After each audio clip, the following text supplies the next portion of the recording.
হর হর মহাদেব। শুভ সকাল বলে দিনটিকে শুরু করলাম। সকাল সকাল ঘুম থেকে উঠেই রেডি হয়ে পড়েছি। এত সকাল সকাল রেডি হয়ে কোথায় যাচ্ছি জানতে হলে পুরো ভিডিওটাকে দেখতে হবে। মনটা বেশ ভারাক্রান্ত। আজকের পরে এগুলো সব স্মৃতি হয়ে থেকে যাবে, আর বারবার করে এগুলো দেখছি, কষ্ট লাগছে খুব। এই লকেটটি দিয়েছে আমাকে আমার বার্থডেতে একটা সিনিয়র দিদি, আর এটা হচ্ছে আলমারি চাবি আর লকার। এই লকার, আলমারি, রুম, বেড সব কিছু থেকে যাবে। মোটামুটি সব গুছিয়ে নেওয়া হয়ে গেছে, তবু বারবার শুধু রুমটাকে দেখতে ইচ্ছে করছে, রুম ছেড়ে যেতেই ইচ্ছে করছে না। যখন রুম থেকে বাড়ি যাই তখন একরকম, আর আজকে যখন ফাইনালি রুম ছেড়ে চলে যেতে হচ্ছে সেটা আর ইচ্ছে করছে না। মনে হচ্ছে এখানেই থেকে যাই, এটাই যেন আমার বাড়ি হয়ে গেছে। তো মন খারাপ হলেও কিছু করার নেই, যে কোনো জিনিসের শুরু থাকলে শেষও থাকবে। তাই এসেছিলাম তখন ভারাক্রান্ত মন নিয়ে, আবার ভারাক্রান্ত মন নিয়ে বাড়ি ফিরে যেতে হচ্ছে। আর এগুলো স্মৃতি থেকে যাবে। বান্ধবীদেরকে খুব মিস করব, অনেক জ্বালিয়েছি ওদেরকে।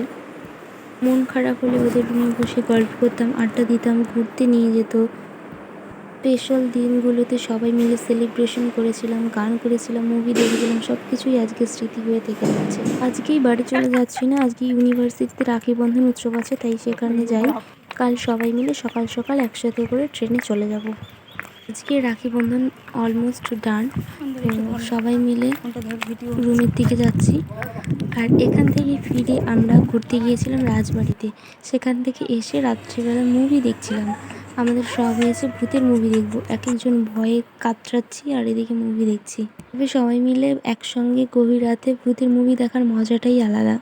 যেহেতু কুচবিহারে আর থাকছি না, তাই বান্ধবীরা বারবার করে রিকোয়েস্ট করছে চল মুভি দেখবো। তো আমার ল্যাপটপটাও সেখানে ছিল, তাই মুভি দেখে নিলাম। দুটো মুভি দেখেছিলাম, একটা হচ্ছে লন্ডন, কি যেন একটা নাম মনে পড়ছে না, একটা নামও এখন মনে পড়ছে না। আসলে ভিডিওটা অনেক দিন আগের, আর আমি অনেক পরে এটা এডিট করছি।